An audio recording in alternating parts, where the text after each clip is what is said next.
Thrust, drag, lift, and weight. These are the four forces that affect all flight. How do they work and interact? I'm Finna, I'm Max. and that's Donald behind the camera. Let's find out. In level flight at a constant velocity, these are the four forces acting on an aircraft. In steady flight, the sum of these opposing forces always equals 0, meaning that the net upward force equals the net downward force, and the net forward force equals the net backward force. Both of these equations are required for steady flight to occur. Thrust and lift assist flight, so we'll start with them. It's pretty straightforward. For an aircraft to start moving, a thrust must be exerted that is greater than drag.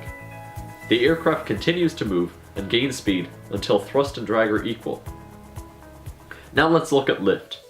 Lift is generated by deflecting air downwards. This can be achieved by using asymmetric or cambered airfoils, or by increasing the angle of attack. Air under the wing is deflected down. Also, by the Coanda effect, air above the wing is guided along its top surface and down as well. Since the air is slowed and deflected down by the wing, it pushes the wing up and back. Lift and drag. Here's the equation. Velocity is an important component to the production of lift, which itself can be affected through changing the angle of attack.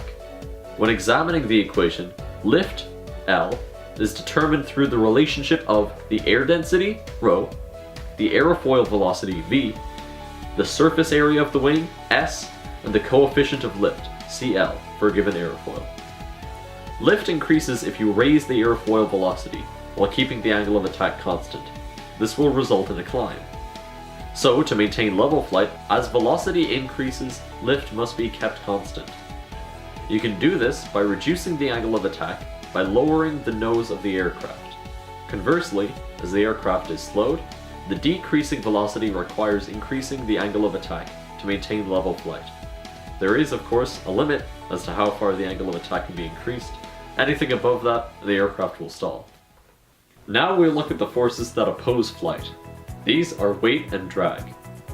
Weight is the force acting on an object due to gravity. In level flight, when a lift force is equal to the weight force, the aircraft is in a state of equilibrium and either accelerates upwards or downwards. If lift becomes less than weight, the vertical speed will decrease. When lift is greater than weight, the vertical speed will increase. Finally, drag. Drag consists of the forces that are linked to lift production, such as induced drag, and those that aren't, parasite drag. At high angles of attack, the high pressure air below the wing swirls around the wingtip towards the low pressure air above the wing. A twisting vortex of air forms behind the wing, deflecting the airflow downwards. An inclined local airflow is created, resulting in the lift vector tilting backwards and adding to the total drag. Next is parasite drag, which takes different forms. Skin friction depends on the quality of the skin surface the airflow passes over.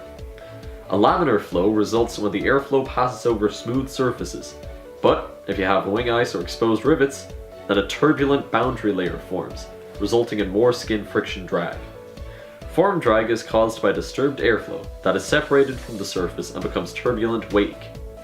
The more streamlined an object, the less form drag it creates. So, any protruding objects, such as landing gear and antennas, will produce form drag. Alright, let's quickly summarize what we've covered. Thrust moves the plane forward against drag. Lift uses aerofoil to direct air downwards, using Newton's third law as well as others. Weight, in steady flight, acts downwards, pulling the aircraft back to Earth. Induced drag creates vortexes that are linked to lift. Parasite drag resists forward thrust based on the shape and surface of the aircraft. Finally, in order to maintain flight, the total forces on the craft must equal 0. That's all from us. Best of luck, and fly safe.